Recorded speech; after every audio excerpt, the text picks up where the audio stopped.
Welcome to Das garden. বন্ধুরা, আজকে আপনাদেরকে এই বৃষ্টির মধ্যে, এই যে বৃষ্টি পড়ছে এখন, বৃষ্টির মধ্যে আমি ভিডিওটা করছি ছাতা নিয়ে। এই যে দেখতে পাচ্ছেন ছাতা নিয়ে আমি ভিডিও করছি।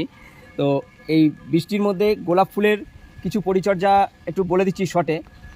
কোনো গোলাপ গাছের গোড়ায় যেন কোনো টবে যেন জল না জমে, এটা আপনাদেরকে কিন্তু অবশ্যই খেয়াল রাখতে হবে।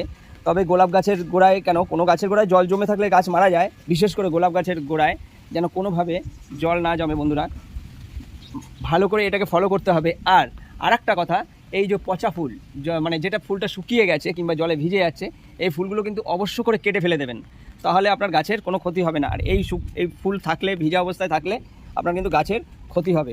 ভিডিওটি ভালো লাগলে লাইক, শেয়ার, কমেন্টস করবেন। আর গাছের সম্পর্কে নিত্য নতুন তথ্য জানার জন্য আমার চ্যানেলটিকে সাবস্ক্রাইব করে নেবেন, তাহলে আমার গাছের সম্পর্কে অনেক রকমের নতুন নতুন তথ্য পাবেন।